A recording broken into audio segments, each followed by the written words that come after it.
Hello guys, welcome back to our channel. കഴിഞ്ഞ എപ്പിസോഡിൽ നമ്മൾ കണ്ടതാണ് റൈറ്റ് ഗാർഡിയൻ ലീ യോവൂണിനോട് കാര്യമായിട്ട് എന്തോ പറയാൻ വരുന്ന രീതിക്ക്. അങ്ങനെയാണ് നമ്മൾ കഴിഞ്ഞ വീഡിയോ സ്റ്റോപ്പ് ചെയ്തത്. അപ്പോൾ ഇന്ന് നമുക്ക് റൈറ്റ് ഗാർഡിയൻ ഇനി എന്തൊക്കെയാണ് യോവൂണിനോട് പറയാൻ നോക്കുക, വേറെ എന്തൊക്കെയാണ് അവനക്ക് നടക്കുക ഒക്കെ നമുക്ക് കണ്ടറിയാം. മറ്റേ അയ്യപ്പനും കോശിയിലായിട്ട് പറയുമല്ലോ, കണ്ടറിയണം കോശി നിനക്ക് എന്താ സംഭവിക്കാൻ പോകണതെന്ന്.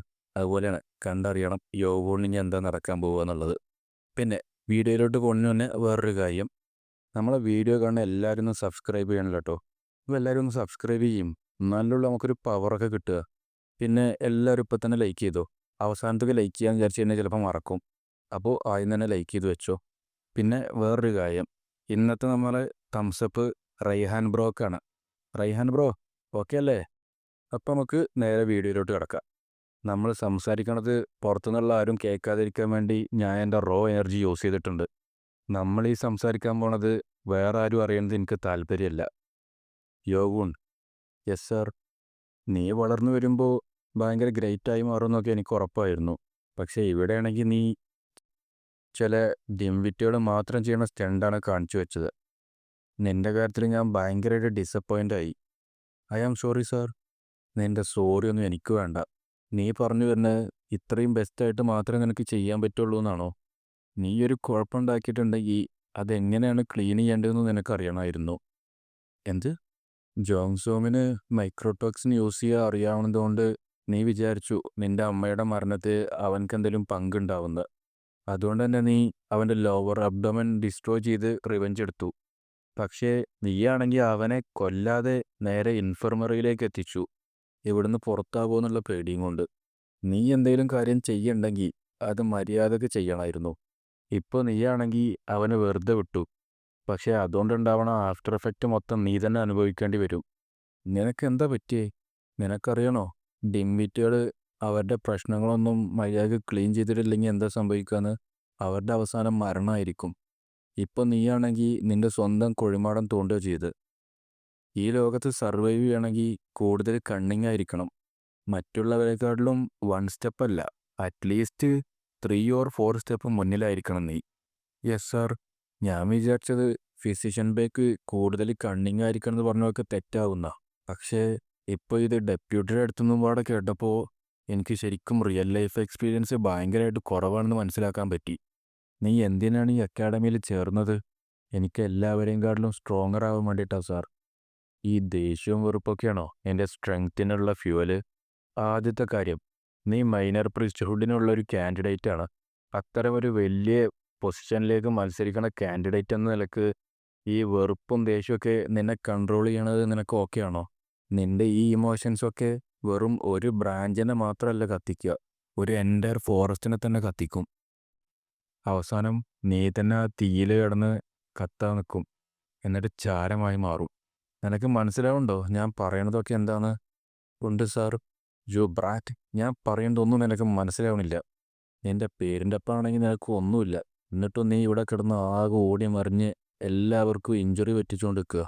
നിന്റെ ഭാഗ്യത്തിന് നീ ഇപ്പോഴും നിന്റെ കുഴിമാടത്തിലെത്തിയില്ല. സ്റ്റുഡൻറ് 7, ഐ മീൻ യോവൂൺ, നിനക്കിവിടെ സർവൈവ് ചെയ്ത് ഈ കൾട്ടിൻ്റെ ഫ്യൂച്ചറായി മാറണമെന്നുണ്ടെങ്കിൽ you must be hot blooded while staying cool headed. നിനക്കിനി അതിന് സാധിക്കുന്നില്ലെങ്കിൽ നീ നിൻ്റെ റിവെഞ്ച് അങ്ങനെ കണ്ടിന്യൂ ചെയ്തോ.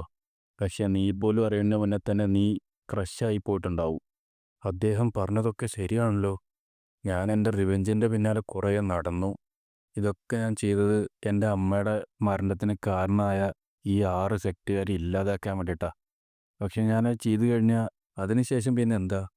ഈ റിവെഞ്ച് ശരിക്കും പറഞ്ഞാൽ എൻ്റെ ഈ ലോങ് പാത്തിൽ ഞാൻ വെറും ഒരു കല്ലിൽ ചവിട്ടണ പോലെ. എൻ്റെ ഫൈനൽ ഗോൾ അതല്ലല്ലോ. ഇവിടെ എനിക്കാണെങ്കിൽ കൂൾ ഹെഡഡ് ആവുക എന്നുള്ള അബിലിറ്റിയാണ് ഇപ്പോൾ ഇല്ലാത്തത്. ഞാൻ പറഞ്ഞതൊന്നും മനസ്സിലാവാതിരിക്കാൻ ഒരു മണ്ടനല്ല അവൻ. അവൻ്റെ കുറവ് എന്താണെന്ന് മനസ്സിലാക്കി സ്വന്തമായിട്ട് ഇമ്പ്രൂവ് ചെയ്യുമ്പോൾ ഈ ഹിസ്റ്ററിയിൽ തന്നെ ഈ കൾട്ട് കണ്ടതിൽ വെച്ച് ഏറ്റവും പവർഫുൾ വാരിയറായി അവൻ മാറും. പിന്നെ ഈ ഗ്രേറ്റ്നെസ് പാത്തിലൂടെ അവനെ നയിച്ചത് ഞാനായിരിക്കും. അത് ആ കുടിയനെ കിട്ടൂല ആ പേര്. നിങ്ങൾ ഈ അഡ്വൈസ് തന്നതിനൊക്കെ താങ്ക് യു സാർ. അവനെ ഡിറ്റൻഷൻ സെൻറ്ററിലേക്ക് കൊണ്ടുവെക്കോ? Yes sir. സാർ, ഡിറ്റൻഷൻ സെൻറ്ററിലേക്ക് പറഞ്ഞയക്കുന്നതിന് മുന്നേ എനിക്ക് കുറച്ച് സമയം തരുമോ? നോ, അറ്റ്ലീസ്റ്റ് ഈ സിറ്റുവേഷൻ ഒന്ന് എൻ്റെ ഗ്രൂപ്പ് മെമ്പേഴ്സിനോട് പറയാനെങ്കിലും. നീ ഡിറ്റൻഷൻ സെൻറ്ററിലേക്ക് പോയ കാര്യമൊക്കെ പബ്ലിക്കലി അനൗൺസ് ചെയ്യും. പിന്നെ അവരൊക്കെ നിൻ്റെ ഇപ്പോൾ എക്സ് ഗ്രൂപ്പ് മെമ്പേഴ്സാണ്. ഇപ്പോൾ അവരൊക്കെ ഗ്രൂപ്പില്ലാത്ത വെറും റെഗുലർ സ്റ്റുഡൻസ് മാത്രമാണ്. അദ്ദേഹം ഇപ്പോൾ എൻ്റെ ഈ ഫോളിഷ് ആക്ടിനുള്ള റിയൽ ലൈഫ് കോൺസിക്വൻസസും ഒക്കെ തന്നുകൊണ്ടിരിക്കുക. നാശം. പിന്നെ നമ്മളെ കാണിക്കുന്നത് അക്കാഡമിയിൽ ഒരു നോട്ടീസ് ബോർഡിൽ യോഗോണ് ഡിറ്റൻഷൻ സെൻറ്ററിലേക്ക് 5 ദിവസം പോയതും അതുമായിട്ട് ബന്ധപ്പെട്ടുള്ള എല്ലാ കാര്യങ്ങളും കൊടുത്തതായിട്ടാണ്. യോവൂൺ ശരിക്കൊരു മോൺസ്റ്റർ തന്നെ. ഞാൻ വിചാരിച്ചത് യോവൂണൊരു സ്ട്രോങ് മാർഷൽ ആർട്ടിസ്റ്റ് ആണെന്നാ. അവനൊരു സൈക്കോ ആയിരുന്നോ? അവന് ശരിക്കും പ്രാന്ത. സ്റ്റുഡൻറ് 4 അത് പോയിസൺ സെക്ടത്തെ ജോങ്സോങ് ചിയോണല്ലേ? നോക്കിക്കോ, അവൻ ഇവിടുന്ന് പോണതിന് മുന്നേ തന്നെ അവനെ അറ്റാക്ക് ചെയ്ത് കൊല്ലുന്നുള്ള കാര്യം എനിക്കുറപ്പാ. അവൻ ശരിക്കും ആരെങ്കിലും പ്രൊട്ടക്റ്റ് ചെയ്യാൻ വേണ്ടിയിട്ടാണോ അത് ചെയ്ത്? അവന് ശരിക്കും പ്രാന്ത.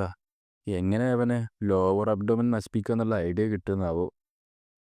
ഞാൻ ശരിക്കും പറഞ്ഞാൽ വറി ചെയ്ത് നിൽക്കുന്നു, കോമ്പറ്റീഷൻ ഞങ്ങൾ 3 പേർക്കും ഇടയിലാവുമെന്ന് വിചാരിച്ച്. ഇപ്പം നോക്കുമ്പോൾ അതൊന്നും എടുത്താൽ കുറഞ്ഞല്ലോ. ഇനി എന്തായാലും അവനെ പിടിച്ച് നിൽക്കാൻ കഴിയില്ല.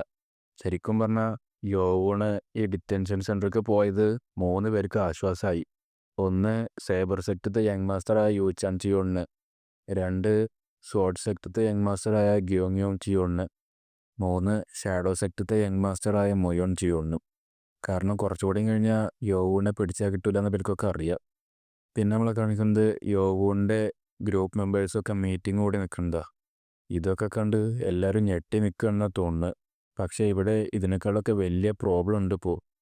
ലോഡ് തിരിച്ചിറങ്ങിയാലും എക്സാമിനേഷന് മുന്നേ ആകെ 1 ദിവസം മാത്രമേ ബാക്കിയുള്ളൂ.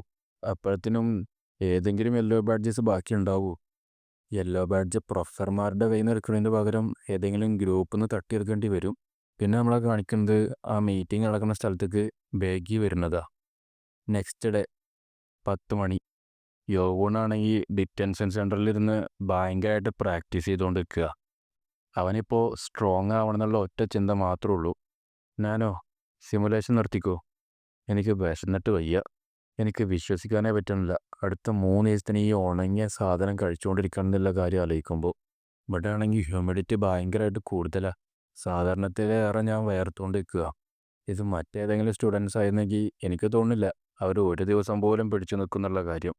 ഇത് പേഴ്സണൽ ട്രെയിനിങ് റൂമിലേറെ ചെറുതാണ്. പക്ഷേ ഇവിടെ ആരും എന്നെ വാച്ച് ചെയ്യാനൊന്നും വരുന്നില്ല. ഈ 5 ദിവസം കൊണ്ട് എനിക്ക് എങ്ങനെയെങ്കിലും സ്ട്രോങ്ങർ ആവണം. ഞാൻ പുറത്തിറങ്ങിക്കഴിഞ്ഞാൽ ഈ എക്സാമിനേഷനിൽ എൻ്റെ ഗ്രൂപ്പിന് എന്തെങ്കിലും ഒരു ഉപകാരം ഉണ്ടാവണം. എനിക്ക് പുറത്തിറങ്ങാനുള്ള സമയമായിട്ടില്ലല്ലോ. പിന്നെ ഇതെന്താ? അല്ല, അത് ഇയാളുടെ എനിക്ക് ഭയങ്കരമായിട്ട് അനിമോസിറ്റി ഫീൽ ചെയ്യുന്നുണ്ട്. ആരാ ഇത്? പിന്നെ നമ്മളെ കാണിക്കുന്നത് അയാൾ വന്ന് യോവൂണിനെ ടെലികൈനേഴ്സിൽ കൂടെ പൊക്കണതാണ്. യോവൂൺ ആകെ അന്തം വിട്ടു. ഇതാരാന്ന് പറയുന്നില്ല, എന്താ സംഭവിക്കണമെന്നും അറിയണില്ല. ഓ, അപ്പോൾ നീയാണല്ലേ യോവൂൺ. അപ്പോൾ ഫ്രണ്ട്സ്, തൽക്കാലത്തിന് ഇന്നത്തെ എപ്പിസോഡ് ഇവിടെ നിർത്തുകയാണ്. ഇച്ചിരി തിരക്കായതുകൊണ്ട് ഇന്ന് ചെറിയ വീഡിയോ മാത്രം. അപ്പോൾ അടുത്ത എപ്പിസോഡിൽ നമുക്ക് കാണാം ഈ വന്നത് ആരായിരുന്നു, ആ വന്ന ആൾ എന്താണ് യോവൂണെ ചെയ്യാൻ പോണത് എന്നുള്ളത്. പിന്നെ ബേഗി എന്തിനാണ് ആ മീറ്റിംഗ് നടത്തുകൾക്ക് പോയത് എന്നുള്ളതൊക്കെ നമുക്ക് അടുത്ത എപ്പിസോഡിൽ കാണാം. പിന്നെ യോവൂണ് പുറത്തിറങ്ങിക്കഴിഞ്ഞാൽ എന്തൊക്കെ ചെയ്യാൻ പോണത് എന്നുള്ളതൊക്കെ നമുക്ക് കണ്ടറിയാം. അപ്പോൾ ഈ വീഡിയോ ഇഷ്ടപ്പെട്ട എല്ലാവരും ലൈക്ക് ചെയ്യാനും ഷെയർ ചെയ്യാനും സബ്സ്ക്രൈബ് ചെയ്യാനും മറക്കല്ലേ. നിങ്ങളെല്ലാവരും നിങ്ങളുടെ അഭിപ്രായങ്ങളൊക്കെ കമൻറ്റായി രേഖപ്പെടുത്തണം. അപ്പോൾ ശരി, ബൈ ബൈ.